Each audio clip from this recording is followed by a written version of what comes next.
Hey, what's up, guys? Tuki here, back again with another episode of my Carolina Hurricanes franchise mode series right here on NHL 19. Today we begin yet another playoff journey. The Hurricanes back in the postseason, and today we take on the Philadelphia Flyers. A disappointing end to the regular season that could have seen us jump to the easier Atlantic side of the bracket.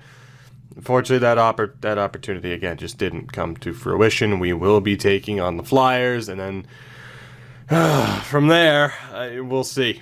That's the only thing that can be said from there. We will see. Maybe Ottawa pulls off a miracle. The problem is we can't look that far ahead. Now, when it comes to the future of this series, spoiler alert, you have a couple of seconds to turn away here, but if you did not watch the end of the last Finnish episode, 3, 2, 1. That series came to a close yesterday. Unfortunately, the plan was we'll stick with them for as long as they are in the postseason, and we lost. And today, we're in a similar spot with Carolina, where, of course, for the most part, the roster editing is done, having everything set up for the end of 19, the beginning of 20. And, I want to test out those rosters, of course, and get a new kind of long-term series going, which is what we normally do, which means this series is very much on the line today. Now, much like with the Finnish series, I wouldn't be surprised if over the next week or two, perhaps I jump back to it, maybe sim another couple of seasons to see what happens. Not entirely sure, especially when you look at, say, for the streaming side of things, Madden's coming out soon, so that'll take up a decent bit of time there. But one way or another, we've had time to be successful with this team. It was humble beginnings early on. We didn't make the playoffs for a little bit. But whether or not this team is capable of winning a cup, I mean, I'd like to think so. You look at just how well-rounded that top nine is. The fourth line is solid. The forward core is pretty damn well stacked. I mean, we only have 290 overall players, but the overall depth there is simply ridiculous. Defensively, with the limitations of the series, it's not the strongest it could be. Of course, we were debating maybe trading Byram or Middlestat and bringing in another top two defenseman after we lost Dougie Hamilton this past season, but still fairly confident in the way that's set up. The big question is, though, what do we see from Spencer Knight? I mean, the beginning of this series with Darling, with Mrazek, then you look at the Nedeljkovic era. That was a very short era for this team. And over the past few years, it has been the Spencer Knight era. He has been the starter now for 5 seasons. And highs, lows, everything in between with Knight. Now, traditionally, he's been pretty solid in the playoffs. He hasn't been J.S. Jaguar leading his team to a Cup Conn Smythe strong, or leading his team to a finals appearance, not quite getting to the Cup, of course, which that's how this series is going to end, isn't it? But we need everything to go right for us. I think we have the squad that can get us there. And again, this team, year in and year out, for the most part, will continue to be competitive. Names and faces will change, with the exception of Nathan McKinnon. He's not going anywhere anytime soon. But you look at the talent that we have down in the AHL as well. Obviously, tough to say goodbye to a team like this. But hopefully, today is not goodbye with this team. We have a chance to go on a miracle run here. Maybe there'll be another season or two. Time will tell. But we're in a similar spot where it was asked of me recently, like, oh, is the Channel Hall of Fame done? Not necessarily. But we talked about it with the Finland series. I don't really know if you can say there are any Hall of Famers for that series. Nor do I know if we could say there are any Hall of Famers for this series at this point. But I think someone might be able to get to that standard in this episode here and through this postseason. It would take this episode because, again, if we fall short, that is likely the end of the road. This is the Philadelphia team that we are up against today, and it is extremely well-rounded. It's almost a mirror match. Jeff Skinner, Nolan Patrick, and Claude Giroux. Second line of Travis Konechny, Sean Couturier, and Joel Farabee. You have Wade Allison, Morgan Frost, and Christian Fischer. On that third line, Miles Wood, Rubtsov, and Ferland on the fourth line. That speaks for itself. Defensively, Provorov, Sanheim, Gustafsson, and Tony DeAngelo, Shane Gostisbehere down at an 82, and Cody Ceci. So they have the best defenseman. Well, actually, we had the best defenseman on the other side with Morgan Rielly, but it's a fairly even matchup in terms of defense as well. Goaltending, it's also fairly even. They have the slight advantage, but it's Carter Hart against Spencer Knight. Healthy scratches of Nicholas Aube-Kubel, Jakub Silfverberg, and Vladislav Nemesnikov. This is why I wanted to avoid Philadelphia in this first round. We knew they were going to have a good squad, and they do. I am very intrigued to see what the overalls are in terms of offense, defense, and goaltending. It's extremely close. I just used the term mirror match. It's about as close as you can get to that. Looking at what Philly did in the first round, Jeff Skinner had a great season. Patrick Couturier, they have players who can put up points. That is good depth scoring pretty much across the board. Defensively, they're all capable of putting up some points. And goaltending-wise, a 9.23 for Carter Hart. Let's see how this goes down. There's only one way to go about this, and that's just to move forward and hope for the best. Like I said, a near mirror match. The overalls are shockingly in our favor, a little bit more than I thought they would be. 99 offense, 98 defense, or 98 offense for Philadelphia, 97, 93, 93, 96. So we have the edge on paper. I hope to God for NHL 20 they're fixing that, because obviously it just doesn't make sense, right? It just doesn't make sense to have those be factored in the way they're factored. Let's do this. Will this be the end of the road for the Carolina Hurricanes? Honestly, I'm not sure. We might do another season regardless. Maybe this ends on a high note and we don't have to worry about that at all. Time will tell. First period of Game 1, advantage to the Flyers. Sean Couturier with the opening goal. They doubled us up in shots. Second period, advantage remains with the Flyers. Morgan Frost scored 39 seconds into the period. They're out shooting us 32-15 and have a 2-0 lead. It has been an abysmal start for the Hurricanes in this game. Philly has a power play chance go to waste. I was wondering if that would be another quick goal for them, and ultimately they get that third goal. Sean Couturier scores again. 3-0 Flyers. Power play chance here for the Canes. And we do strike. Dylan Peterson finally able to get one past Carter Hart, but it's looking like it's going to be too little too late. The Flyers are going to take Game 1. Not exactly the most inspiring of efforts from the Canes in that one. You talk about the future of this series being in doubt. Doubts over whether or not we're ever going to find success with this team nearly a decade into it, and we go out and don't exactly put our best foot forward in that one, did we? We need a much better effort in Game 2, and I'm intrigued to see. Ottawa is up 2-0 on New Jersey. We cannot waste this.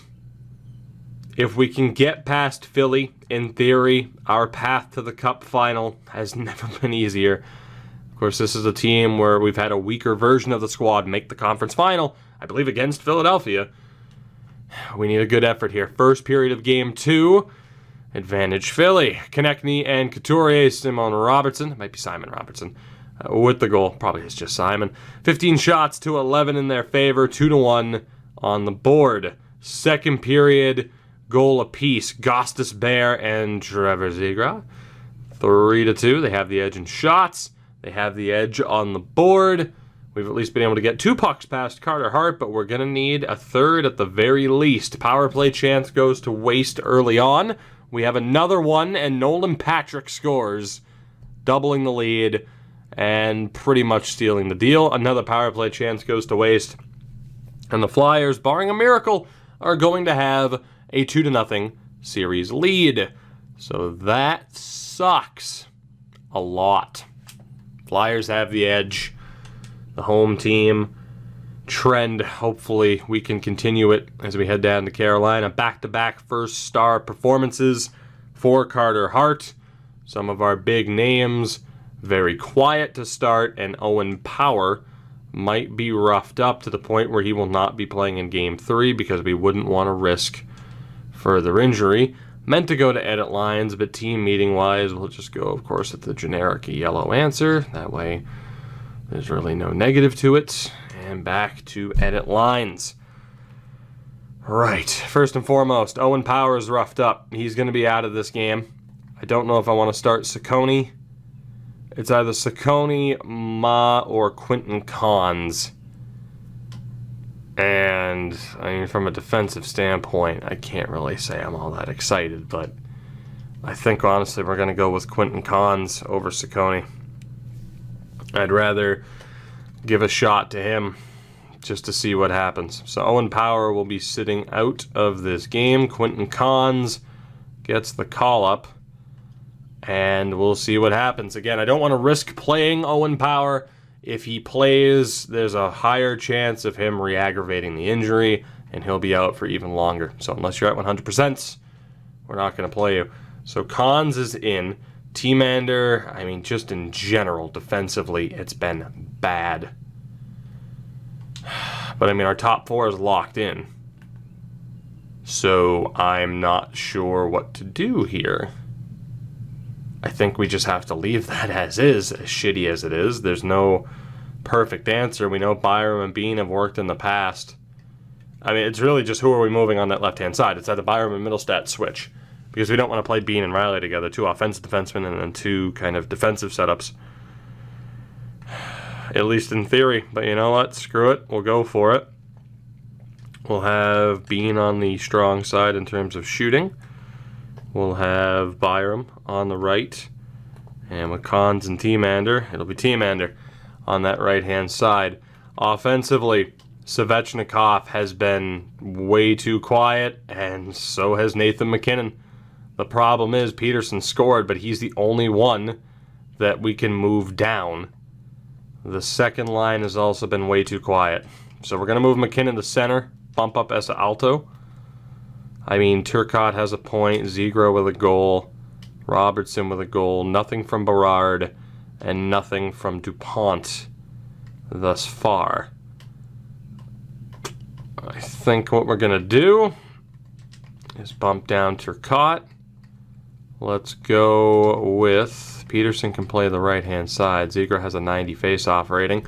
That'll be the second line.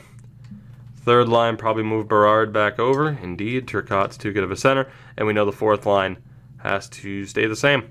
So we'll hope for the best. Goaltending-wise, Spencer Knight has to be better. We can't trust Tristan Jarry to get us out of this. Spencer Knight has to be better.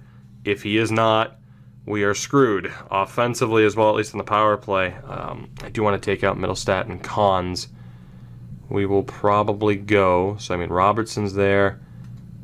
Alto, Peterson's there. MacKinnon, Svechnikov. Robertson, Zegras, Peterson. All right, so we want to bring in Zegras and Turcotte, I suppose. It's either him or Berard. So, Middlestat will take a seat. We will bring in Alex Turcotte. And we will take out Quentin Cons for Trevor Zegras, and we will hope for the best. So let's have Riley and Bean there. I don't even know if we have enough righties to have a proper lefty-righty dynamic. I actually guess we do. It's going to have to be similar to that, which isn't too bad. That'll actually pretty much be exactly how I want it. We have those 4 righties, so they'll be there. Center-wise, I think we're good. Zegras and Turcotte. That'll be the power play, which of course has probably struggled in general, but certainly struggled in the 2/3 periods that we have seen thus far. Let's hope for the best. Game 3, we are in desperate need of a win. We walked into the playoffs, not the power play. We walked into the playoffs on a strong note, 7 wins on our last 10 games. We need to get back to our winning ways here, or it's going to be a very depressing end. First period, advantage Philly for the 3rd straight game. Jeff Skinner with the lone goal, even though we outshot them. Second period, we tie it up. It's Trevor Zegras getting another goal 27 shots to 25, tied at 1 goal apiece. This is the closest this series has been at any point in time. We go to the third. We need a win desperately. This is where Nathan MacKinnon, Andrei Svechnikov, where those guys need to step up, or Luke Mittelstadt. Because why not, of all people, to score Luke Mittelstadt as a power play goes to waste? We have 7 minutes left. Is there enough time to hold on? Can Spencer Knight shut the door on this one? Yes, he can. Luke Mittelstadt is the hero. Not who I would have expected, but I will take it. The home team has yet to lose through 3 games to begin this series. Spencer Knight, a first-star effort, a great game from Carter Hart, and Mittelstadt with the GWG was the 3rd star. We are right back in this series. Thank God. As Owen Power will be back for the next one. New Jersey down 3-1 to the Sens. The Ottawa Senators that close to pulling off a miracle. Again, we lost to Jack Hughes and the Devils in Game 7 last year in the postseason. And for them to be eliminated via a ridiculous upset in the first round is more than we could possibly ask for. It would be absolutely tremendous. So the team is set. Owen Power back in. Not sure if Cons had a bad game or not, but regardless, we're not allowed to play him given the rules of this series. Let's do this. Game 4. We need a win. Otherwise, we face elimination in Game 5. First period, advantage Carolina for the very first time. That took 4 attempts, but for the first time in 4 games, we have the edge after the opening 20 minutes. Trevor Zegras scores again. Dylan Peterson scores again. 14 shots to 11. We're up 2-0 on the scoreboard. Second period, I swear I thought they were going to tie it, and I just double-tapped the button. 2-0 final.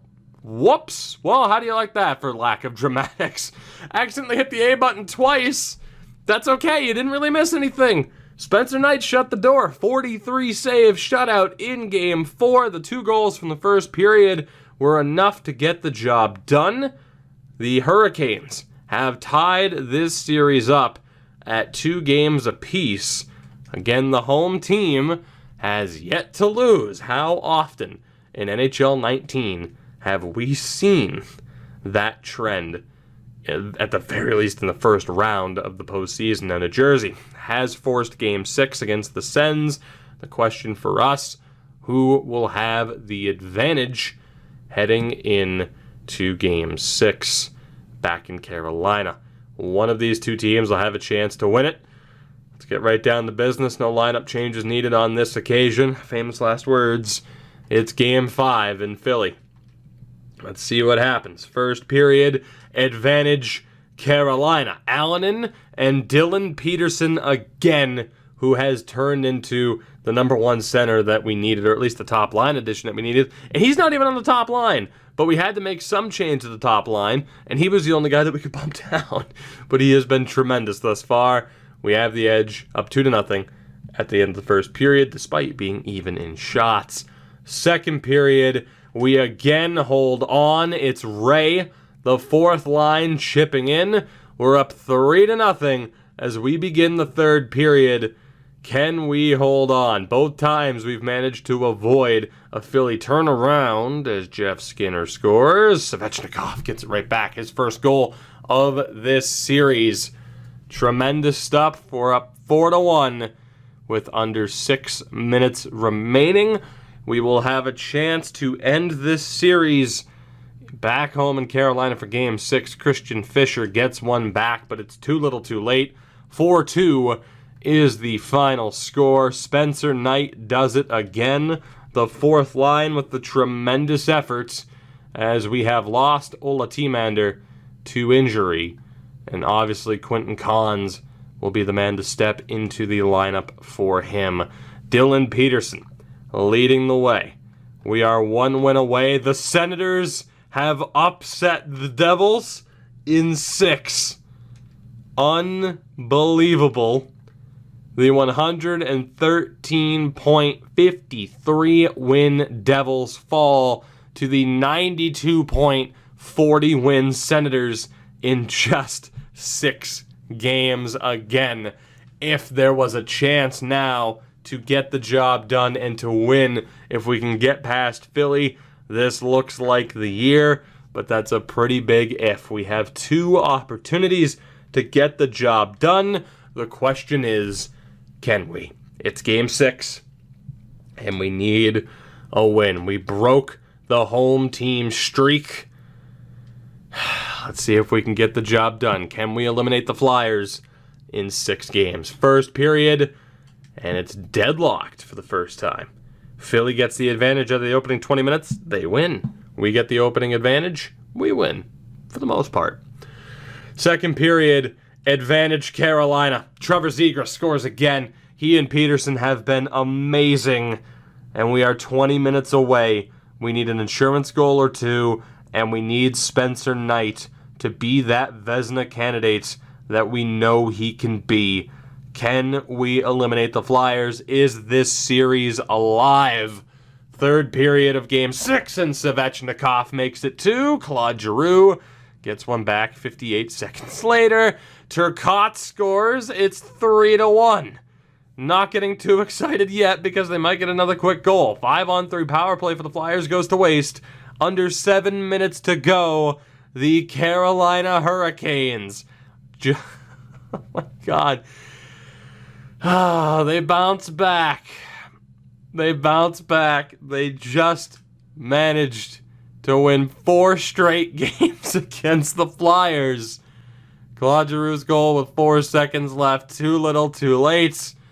We are moving on to the second round. Spencer Knight gets it done.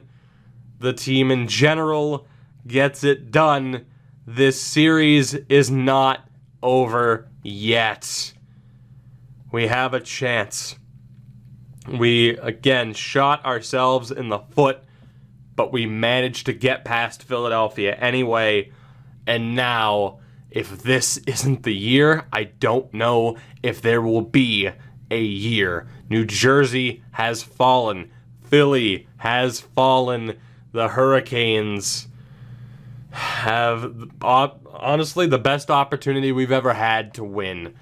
Svechnikov in that first round wasn't great, but was good enough. Nathan MacKinnon, not a single goal. And I think that's where this series will be remembered, for better or worse. Mainly for worse. If we fall short, is the decision to hitch our wagon to Nathan MacKinnon. Might not have been the right idea. Esa Alto, only 2 points in that first round, up to a 90, by the way. Los Angeles, what the hell's wrong with you? But that top line, not overly effective. Simon Robertson, 2 points in the first round, but from there, Zegras and Peterson carried this team. And I'm almost tempted, because again, MacKinnon and Svechnikov have to be on that first line. We can't drop Esa Alto or Dylan Peterson below the second line, but that makes you wonder who else should be in that top 6. Zegras, obviously. But Robertson, Berard, Turcotte, DuPont, these are guys that could be bumped up to the first line. Potentially. And I'm almost wondering if a Zegras, Peterson, Alto line, like how insane would that be? Could happen. We go to the third line. Berard, 1 point. 3 points for Turcotte and the 1 point for Mario DuPont. The fourth line, Per Pettersson did not have a very good game. Per Pettersson is what it is. Reese Ray with the 1 goal. Allen with the 1 goal. We were carried by 3 players. Peterson, Zegras, and Spencer Knight. Morgan Riley wasn't great. Jake Bean wasn't great. Middlestat was strong. Bowen Byram was pretty strong as well. And even Quentin Cons, thanks to playing due to injury, was all right. Bean and Riley doesn't work. Bean and Byram has worked in the past, but isn't working yet. We definitely have some decisions to make. But if Spencer Knight can play like that, he had a rough start to this series to the first 2 games, and then games 3 through 6 was simply unbeatable. Simply unbeatable. Jonathan Quick in 2012-esque. And that is exactly what we need to see.